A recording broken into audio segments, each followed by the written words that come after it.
Oi morenyi kwa Ramogiro kama na nyo kukitera Mogi TV ka une wangsai chenro mara ngichu wele wantire ka Elizabeth Atieno Nyarugenya kaka jaloko marwa manu mwalimu teacher bange saa dek wabro gomba kagiwendwa modhi alma bro bire studio ka endie buch jo piny mheshimiwa Jojo Mamba en MCA ma North Kanyamkago, Victor Marende en jatend MDD mano Movement for Defense of Democracy, kaso go bungu wich bunge la wananchi Kenya mangima wabro go kode mbaka ken dala ma Kisumu wadhi piny Uganda ochom kanye mane mbaka mapod wagoyo bang' tho mar moluor Raila Amolo Odinga. Uganda pod nigi paro moro ni totine gi chem kanye mane mbaka modhi goyo kodgi saa dek buch jo piny. An kaka pile nyinga Trevor Ombija, jandingo panga jo Nyakach dendo Ombija taya nyakuar guok ocha pesa nagioche manyien ma wan go.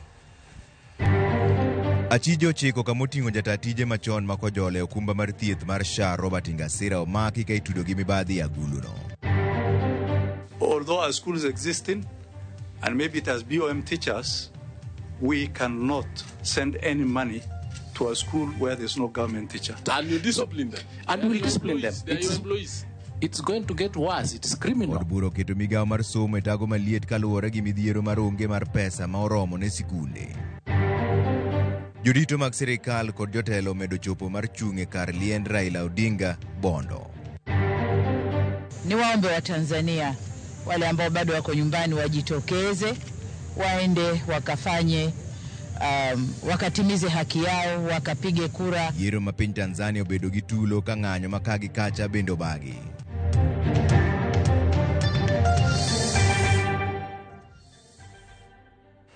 Ero kamano dwe winjo pachi ariyo adek auchiel nono kaka inyalo yudo wachaka ni weche manyien ni jagoro mongirore migao mar wuoth mar ndeke Teresia Mbaika owacho ni biro kawo dwe achiel tieko timo nonro e masira mar ndege manoluar Kwale kendo nego ji 11. Tend arita kwe manono masira mag ndeke nochopo kama masira no nyotimore kendo chako choko fuoni ringre mag jogo manowito ngimagi. Cynthia Onyango miyo ler mar wachni. Seche 24 bang' masira makoch mar ndeke kalapapla manotimore gweng' Matsimba e kaunti ma Kwale kendo nego ji 11 duto mane nitiere iye. Tend arita kwe mani kod lony e timo nonro mar masich ndeke ochopo kama masira no timore kendo chako timo nonro margi. A team of investigators was deployed here to do the on-site investigations. They have been here since yesterday and they are doing their work as per the protocols of Annex 13 of the convention. And they will be giving us a report in 30 days as expected by the convention on international civil aviation organizations. Nonro margi ochakore kod choko fuonni mag ringre mag jogo manowito ngimagi e masirano, moting'o mago manolwar e bunge mabathe kod mago ma omoko e bad ndege no.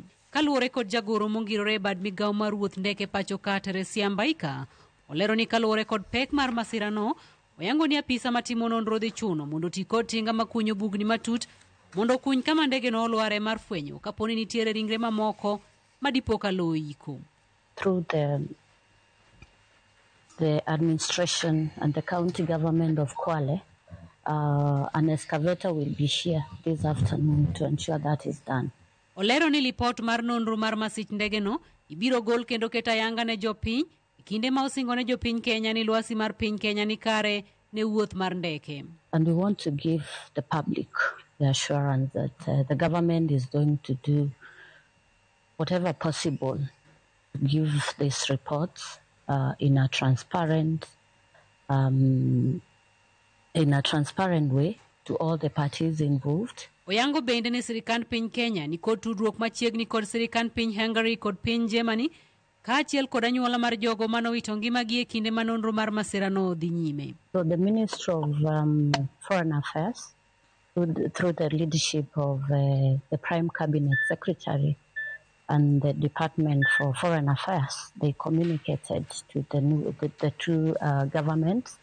Also the minister, our minister Davis Chichir, also had a conversation with them. And so that has been addressed. Ndege no nyolwar chieng' tich ariyo kar saa 2:30 mar okinyi e kinde manowuok e paw ndeke ma Diani kochomo Kichwa Tembo e bungu mar rito lee ma Masai Mara. Cynthia Onyango, Ramogi TV. Rumbi mar let gi kuyo kwako gweng' ma Enkoiperian e ward ma Angata Barakoi bang' yudo ringre japuonjre manyako ma grade 9 masomo e sikund primary moro manikono kobambi kendo nege. Masira no notimore ne japuonjre no mane dhi timo penj mare mar donje grade mar 10. E kinde no jagoro mongirore migawo mar arita Dr. Raymond Omolo bende noyango kenge mag geng'o midhiero e kindegi mag penj. Elizabeth Ajode miwa ler mar wachno. E odiochieng' mogik mane itimo penj mag KPSEA kod KJSEA en kuyo e gweng' ma Enkoiperian mayudore Narok bang' jamaundu moro mapok oyangi monjo bambo ma ochuo nego japuonjre manyako ma grade 9 masomo e skund primar ma Ekoibene mane oriko mondo mar dhi timo penj. Bang' timo torano, jamaundu no ne ojwang'o ringre nyako no e puoth niang' ka nyaka sani pok ong'e ndache. Jopiny makono onyiso ichwang' kendo seyo tenda rita makono. Hii shida ambayo tumepata Enkoiperian ni shida isiyovumiliwa hata na mnyama. Hii miwa ambayo tumecreate forest hapa ya kuja kuwa forest ya kumaliza watoto wetu na kutuangamiza. Miwa iende Kitura. Hapa iwe flat. Na kama haitakuwa hivyo, sisi kama society ya Angata Barakoi tutahakikisha tumefyeka hii miwa kwa kutumia mob justice. Kwa sababu huyu mtoto alikuwa anaenda kufanya mtihani. Ameangamiza huyu mtoto na kuangamiza wale walio darasani ambao hata hawatafanya mtihani na kupita kwa njia iliyo sahihi. Rochruok bende nitie skunde moko kaluwore kod koth mapek. Kata kamano, jagoro mongirore weche mag arita owacho ni gibiro temo neno ni gikedo kod pek makamago. So there are challenges of access to certain places. We had a case in Tana River yesterday, which again was resolved. Yeah, so the short rains have just begun, so we can't. We expect that we would still be able to ensure that the exams get to the schools in good time. Because we have also backup arrangements in terms of where we will be forced to do the airlifting of the examinations, we'll be able to do so. Jotelo e migawo mar somo to olero ni nok mar omenda bende en gino makelo ng'ikruok e penj go madhi nyime. Ka omenda mane omigi e budget mokalo mar shillings bilion 5.9 ne gitiyo kod bilion 1.08 e chulo gope ma higa 2024. Gimedo ni gikwayo bilion 3.1 mabiro konyogi e chulo jorito kod jonon penje higani. Like even the 5.9 billion that you allocated us this year, we used 1.08 billion to pay the pending bill of the 2024. So actually this year, we have not started with 5.9 billion. We have started with 4.9 billion. Because we have already written to Treasury to allow for the 3.1 full access to it, the extra amount that came that's supposed to come in the supplementary, so that they can have access to that as we are doing the exams. Duoko mag penj mag KPSEA kod KJSEA ibiro gole dwe mar 12, kamago mag klas 12 kata KCSE to ibiro gole dwe mar 1 higa manyien. Elizabeth Ajode, Ramogi TV. Migawo mar somo koro yango ni ok ginyal oro omenda mar somo ne sikunde maonge kod jopuonj maduong' ma ondiki kod sirikal.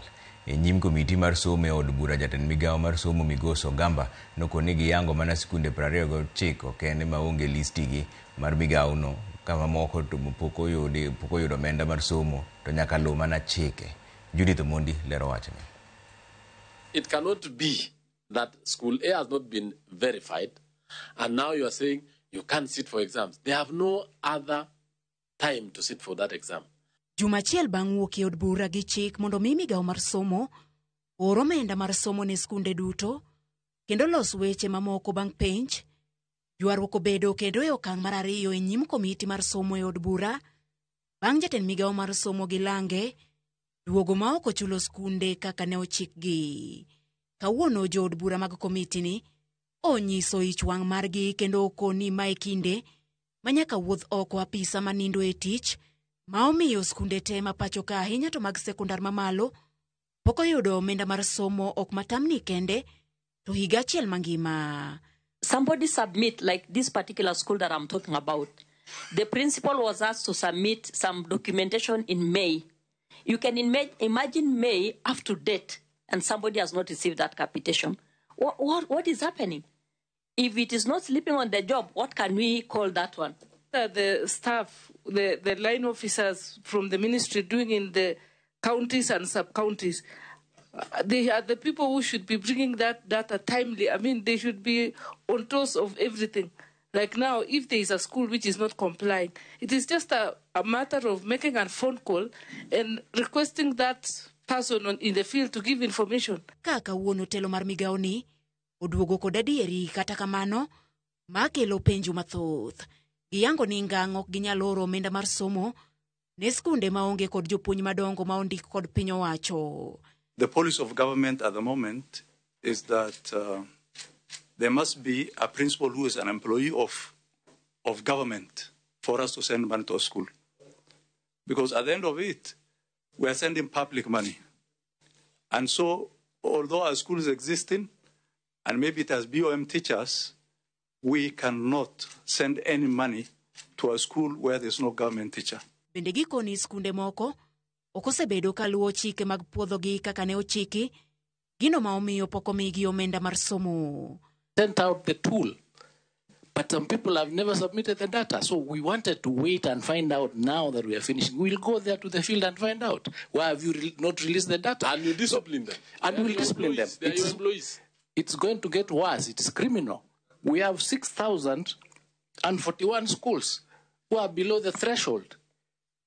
How are they registered? Who is behind it? I'm ready. I'm coming with that data.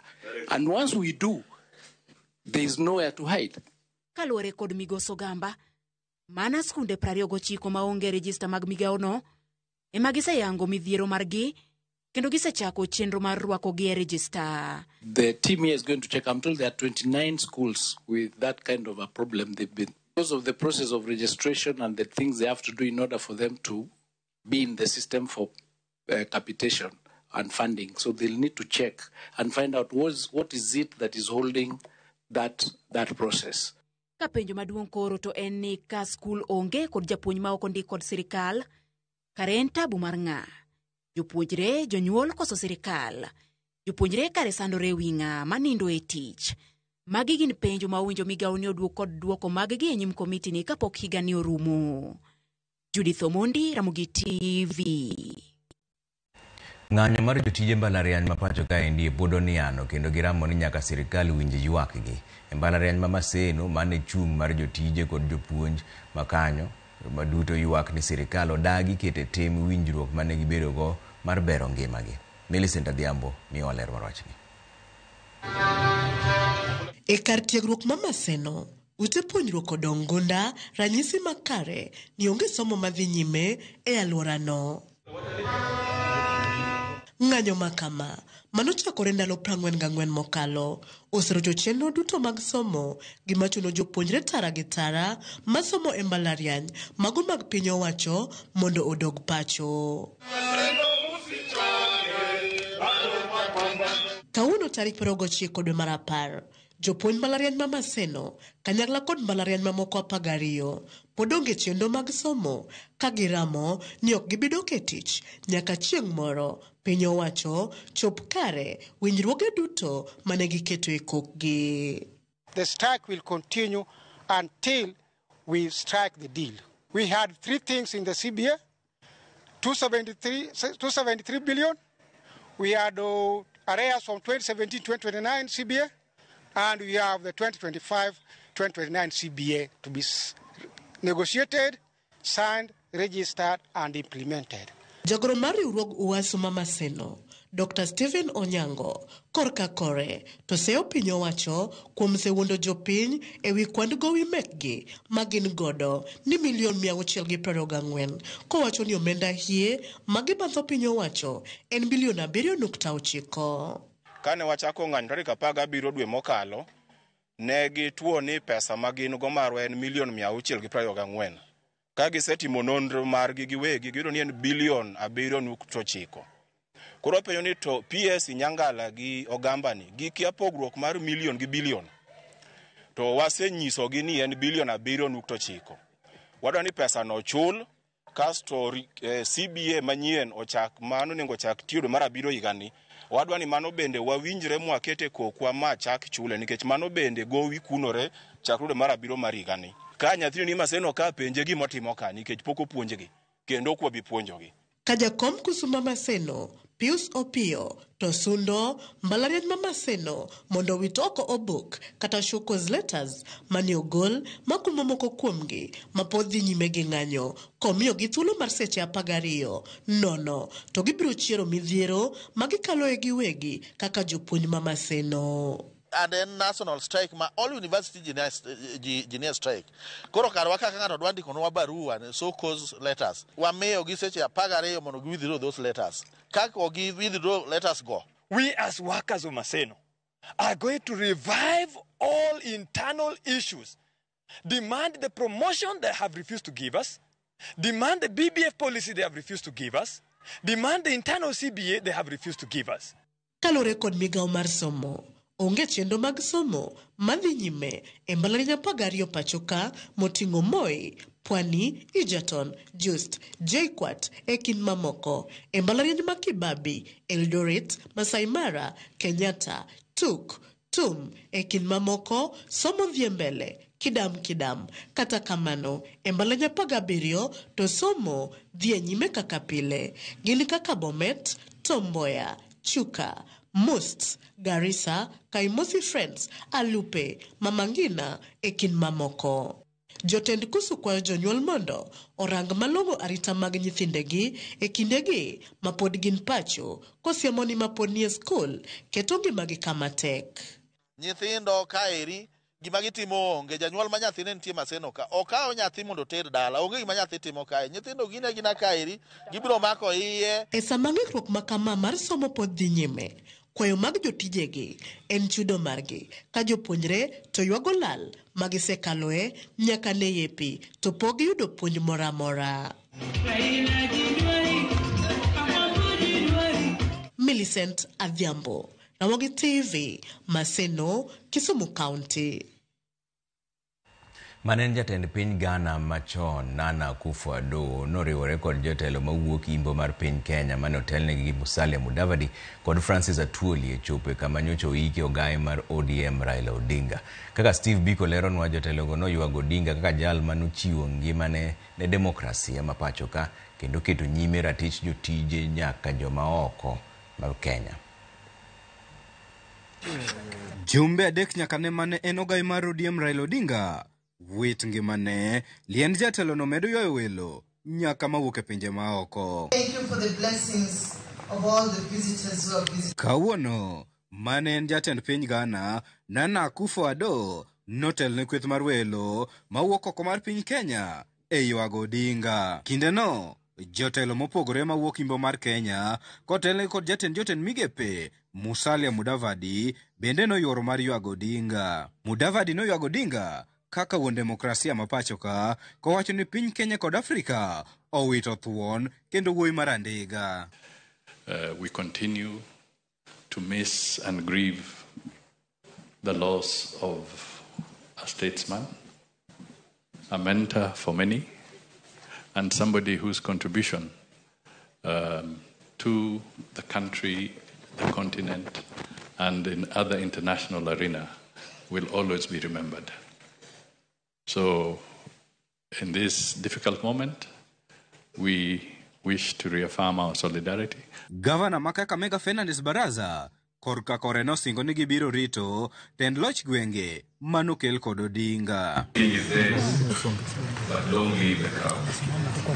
We shall always make sure that the legacy of Baba lives on in terms of protecting the evolution. Jatelno bende nomedo ni duond bura mar ODM pod ongirore kendo gionge kiawe wichung' margi motegne sirikal wach manosir kod Governor ma Busia Apollo Tuoma. I want to assure you that ODM is going to be strong to realize the legacy and aspirations of our departed party leader, Raila Odinga. The only political family I know is ODM. I have not been in any political family. We have had our issues with ODM, but we are just ODM. Maisha bora. That is the spirit of Baba. That's why we are saying the spirit has not gone away. E kindeno, jagoro mar riwruog jotije pachoka, Francis Atwoli, noywago fuok matho mar Odinga, oweyo ne jotije ni mar Odinga ne kedo ne ratij jotije pachoka kod Afrika mangima. Ni vigumu sana kupoteza mtu kama huyu, saa ingine huwezi kuwa na maneno ya kusema. Wengi hata journalists nyinyi hamjui. Wengi wanapenda kuenda na rumors na propaganda za social media, but the truth of the matter is that we as workers, we lost a person who's close to Kenyan workers, African workers, and he had an opportunity to come to Ghana, Accra, to address the workers of Africa before. Nyasi no bende no yorie kod ogai mar duond bura mar KANU, Gideon Moi, Spika mar od bura mamalo Moses Wetangula, moko kuom jotend migepe kod riwruok mar wakeini e duond bura mar ODM kata ODM Women League mawuok e counties duto 47 kotelne kod Senator Beth Siengo. Steve Biko, Ramogi TV, Siaya. Achije ochiko ma itudo gi mibadhi e bad migao matayo okumba mar thieth mar SHA ibiro chwal e doho chieng' tich ang'wen jumani. Apis jamin wach maduong' opuodho okang' makamano ka achiel kuom achijego en jata tije machon ma kojolo mar SHA miluongo ni Robert Ingasira ma itudo kod mibadhi mokwako hospital moro Homa Bay. Jafwambo marwa Chris Owino lero no wachni. We are watching any facility, any doctor or any patient to be involved in fraudulent activities will be held liable and will face the full force of the law. Ngur ewi ute thieth manyawawa mosebedo ka muonyo pesa mag jochulo osuru e yor akuo onyono ng'ala machielo bang' apis jamin wach maduong' golo chung' margi. E report mare mohiu, jamin wach maduong' mar sirikal Renson Ingonga opuodho okang' mar chwalo achije ochiko e doho kod ketho mopogore opogore mag mibadhi. Kuom achije ochiko ma ibiro chwalo e doho chieng' tich ang'wen jumani en jatatije machon ma kojolo mar SHA Robert Ingasira kod jatatije machon mar SHA Elijah Washira.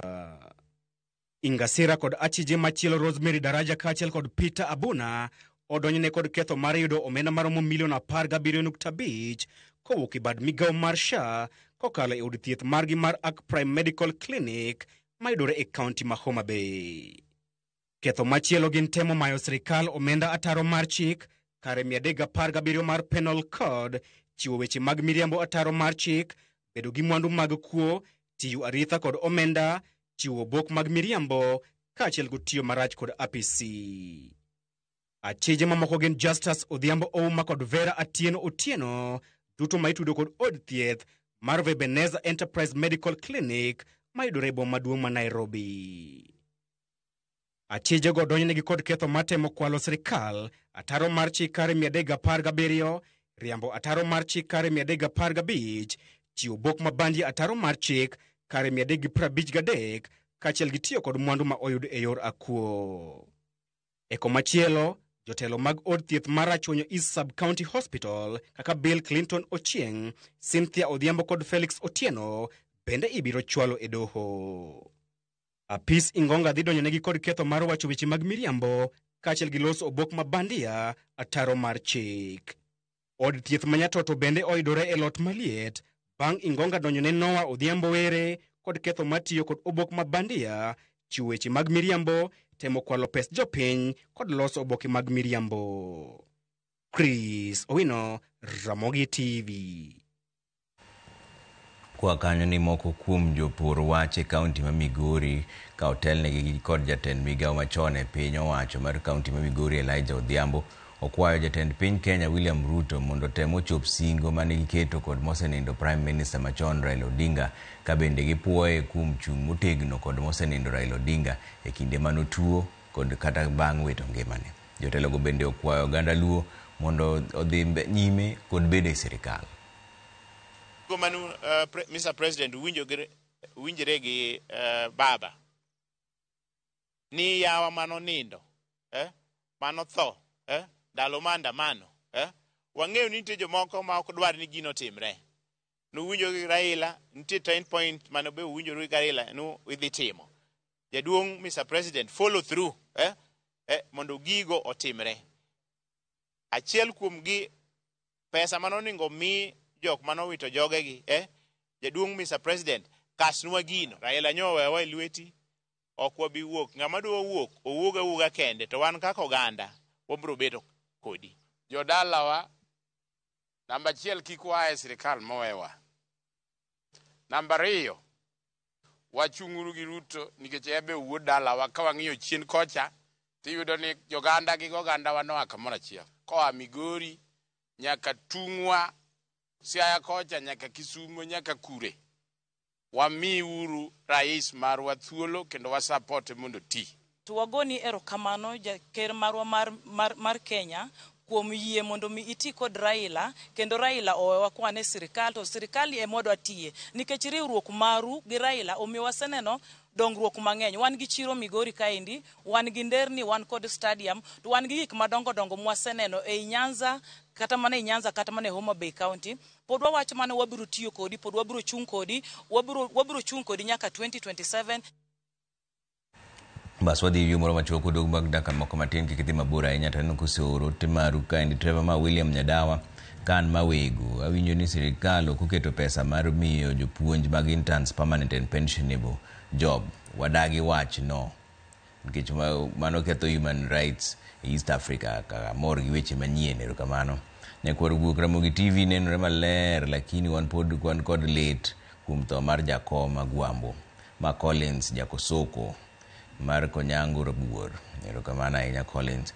Aneno ka nitiere kendo machielo ka ni Bella Apepo jakolwa janeno Ramogi TV maler kan kolwa East mos na mama na Margaret Apepo. Erokamano ahinya. Neno ka machielo be nitiere ka ndi Trevor winji maler amor gi oganda kuom chung gi familia mar Raila Odinga e kinde mar kuyo ni maendi architect Evans Asio. Erokamano ahinya architect Jilalno Matinda nukiseduogo mor kodi. Trevor maendi baba twins mar Onjenyo piny ochomo kanye makoro nyaka nyathi ma pod manyo future mare ni ng'ato timo ne anjao machwe negi.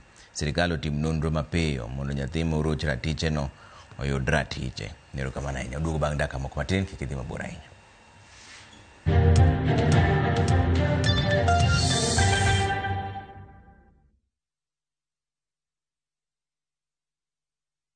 Ne to kori winjo kika winj kucha koluonga ni Mbabas nikech koro uneno kan gi pesa moro matin. View sasa ndio nyumbani kwa the best local dramas. Nataka ripoti ya Hansi pamoja na mkewe. Comedy za kuvunja mbavu. Telenovela bora zaidi kwa lugha yako. Anaere ainya Prita. Tokendo kimora mare wi mora. Na sasa una nafasi ya kushinda zawadi nono ndani ya promotion kubwa ya Jipange na View sasa. Shinda 50,000 kila siku, $500,000 kila wiki na grand prize ya 2 million shillings. Wow. Ingia kwa View sasa hivi kwa kupitia paybill 724177 au tembelea viewsasa.com. Weka nambari yako ya simu kama akaunti yako. Kisha weka 50 bob tu na upate content na point na uende kwa mshindi. Ingia mara nyingi uwezavyo. Kila ukiingia kwa View sasa unaongeza nafasi yako ya kushinda. Imeidhinishwa na BCLB number.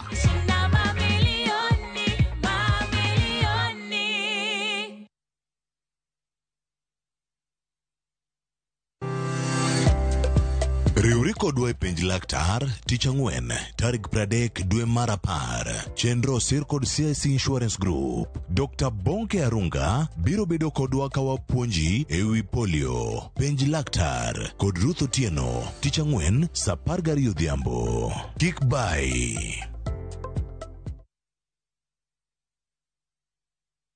Two countries, one unforgettable adventure. Start in vibrant Singapore, where futuristic skyline light up the night gardens, glow into the city, and every street feels alive. Then cross into Malaysia, a land of rich culture, spice-filled markets, towering Petronas, skyscrapers, and moments of discovery at every turn. This is more than a holiday. It's two worlds, one journey. Enjoy 6 unforgettable nights with View Travel from only $2,150 per person sharing or $2,830 for a solo trip.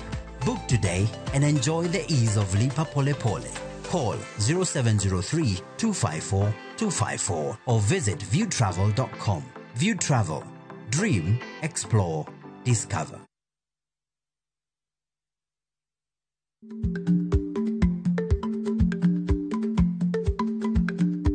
Ich lach nonego okal tako. Matiende ni bedo gi miluma mar yako mang'eny nyalo kelo rach.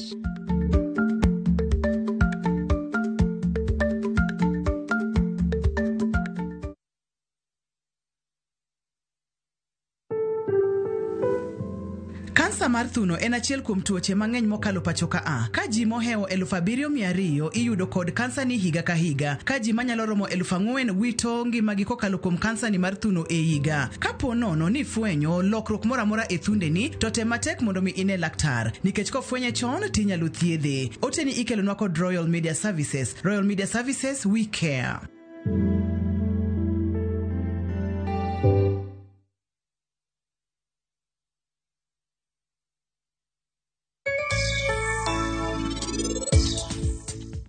Thuolo maber niti tim mana gima nie pachi gi sani.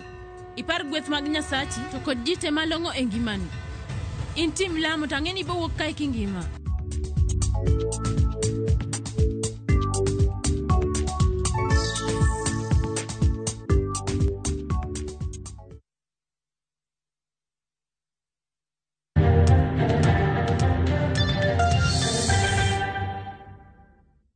Erokamano kuom keto Ramogi TV kae ni jatend piny Kenya William Ruto osingo chwalo chenro mar neno ni ji mane odar e miechgi e kinde tulo mag bang' yiero ma higa mar 2007 e kaunti ma Nakuru oyudo kuonde dak. Ruto mane lose limbe mare e kaunti no wacho ni osingo siling milion 18 mondo konye moko kuom jodak go malanet mondo doge lopegi. Ruto mane limbe mare mar dala dek kochakore nyocha bende ne osedho chenro buora mag dongruok moriwo koda gedo mar nderni e kind mamoko.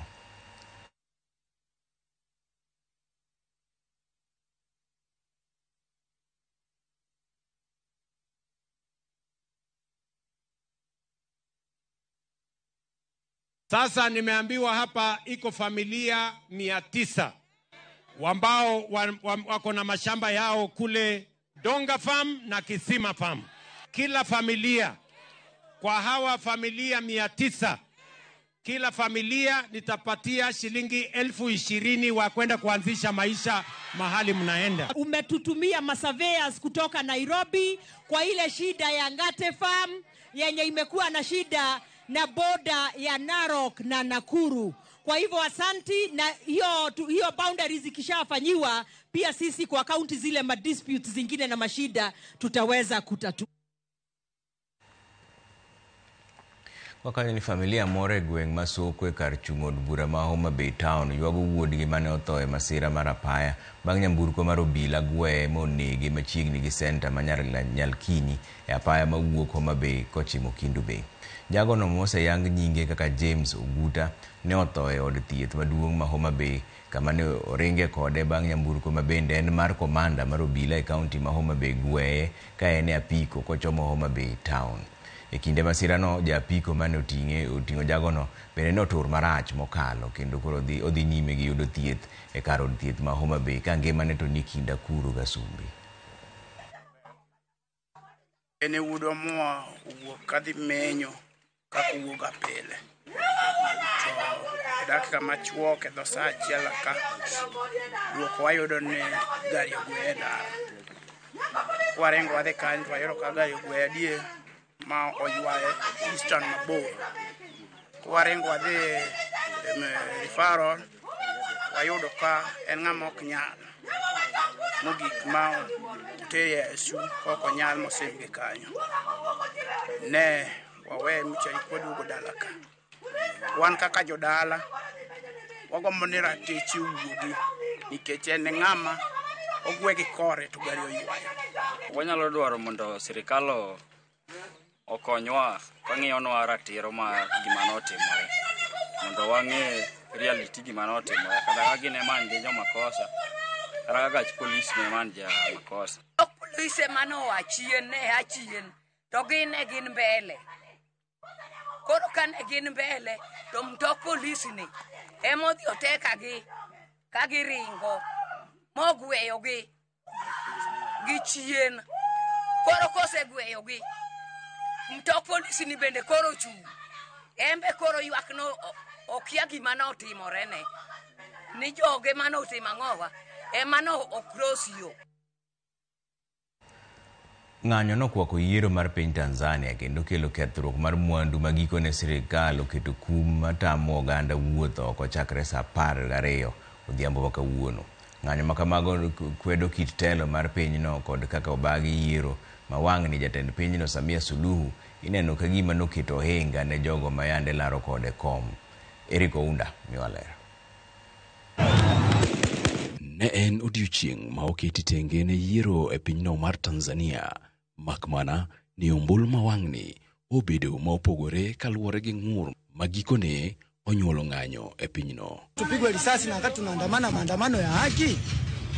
Kwani tupigwe risasi? Rawere ne omondo wuok e ndara ka kwedo kit telo ma jatend pinyno Samia Suluhu osebedo ka nyiso nyaka ne okaw telo ka owuok kuom jatend pinyno mane onindo e higa mar 2021 John Pombe Magufuli.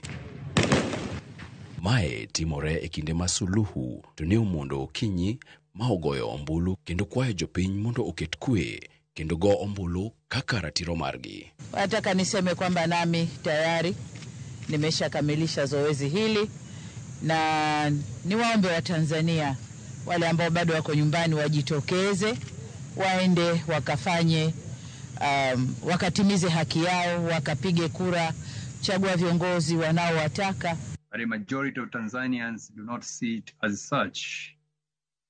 They see it as a performance staged to create an illusion of democratic process, which in fact is not the case. Yiero malungo wang' ne onenore e boma maduong' mar Dar es Salaam tok ka jong'anyo wuok e ndara kendo dwaro mondo jatend duond bura maketo sirkal tesre Tundu Lissu we thuolo kowuok e od ang'ech. Jong'anyo bende ne oketho mwandu mathoth tok tia mach e ndara. Jong'anyo bende ne olero ni moko kuom gik ma gidwaro en duol mabiro tayo yiero e yo makare. Tunataka tume ule uchaguzi ili kila Mtanzania ashiriki kuchagua kiongozi anayemtaka. Nyaka sani yore mag tudruok mag mbui olor e piny Tanzania mangima ka kum bende oketi matamo jopiny wuok oko chakre saa 12 odhiambo. Jakom duond bura mar Chadema John Kitoka oseyo kit telo masani kendo nyiso luoro. No one is safe now. No one is safe except those who support the government. But anyone who dares criticize Samia's regime or criticizes the way she conducts herself and the way she runs the government, none of us is safe. Eric Ounda, Ramogi TV. Limbe mar jipange na Viusasa kawuono nodonje kaunti ma Kiambu. Limbe no ne mapod dhi nyime noywayo jopiny moyudo thuolo mar romo gi jolendo kod kweth mar Viusasa. Joloch mag piem mar jipange na Viusasa bende noyangi. Elijah Ipala mawuok Limuru kod Simon Munai mawuok Kiambu e joloch mag nus milion e piem mar jipange na Viusasa. Jopiny ojiw mondo med donje tugono kokalo e neno chenro mag Viusasa mantiere mbui.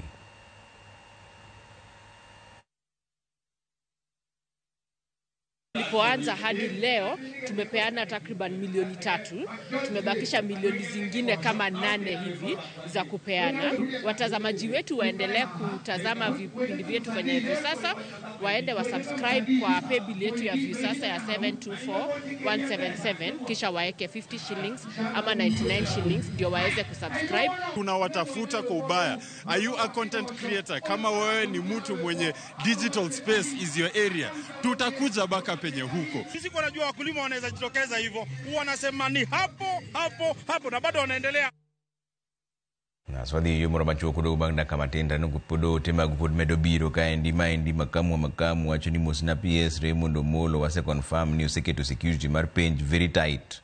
Makaso wacho ni chakimos na this nyaka mami mano mama mariek paraj. Mano makamu kasana machelo bino ni Ramogi TV ma jamta wuda wasi border. Watching live from Awasi border. Ramogi TV chupuno maler seme korwenje hayo mabero dhine Wilfrida Arindo maro yude ma Bishop David Mbaye bas wudu bang daka matin kike mabor.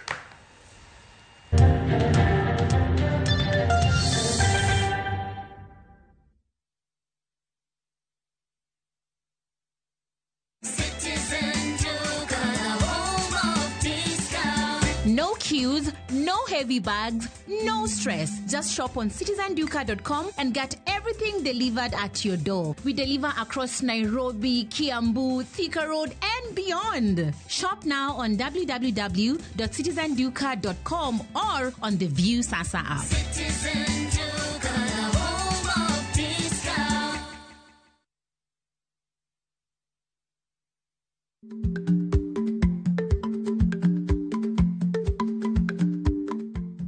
Ichagweno to ichao gwang. Matiende ni, kapok ingado bura ewi wach moro amora, kuong inon ng'amarach.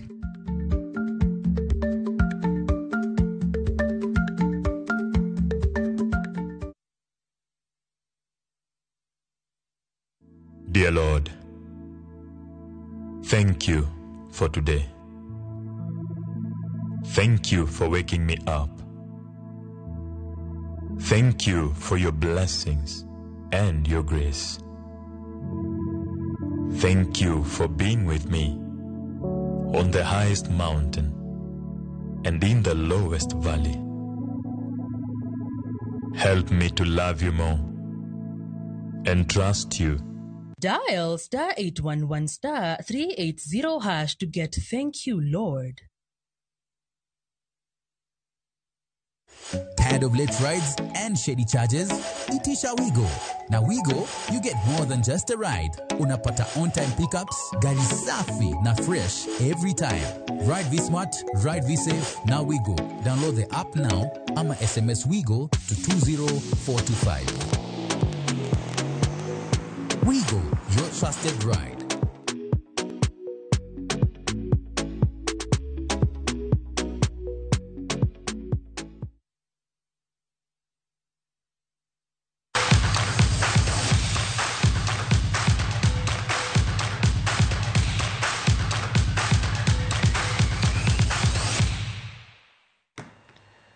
Jakom FKF Hussein Mohamed opako tim mar nyiri mar Harambee Starlets kuom ng'ado tiko mar dhi e tuke mag WAFCON madhi timore Morocco higa manyien. Hussein wacho ni gibiro tiyo kanyakla gi sirikal mar neno ni kampen mar Starlets mar dwaro tim maber e tukego ochope wang'e.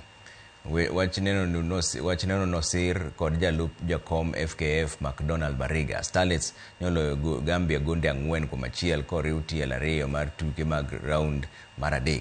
Katugo ma nyoro nyogo e piny Senegal bende nitiere. Tuke mag WAFCON dhi timore Morocco chakre dwe mar 3 higa manyien.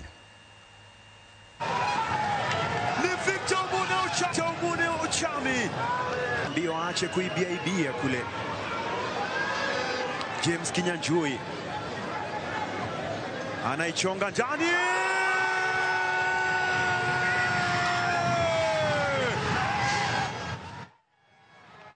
Basolo chinwa mara ngichwelo kanyo burdugo sadika nyaseo yian kaka pile nyinga Trevor Ombija. Jandingo panga jonyakach ndendo nombija taya nyakuar guok ocha pesa. Wanere sadik.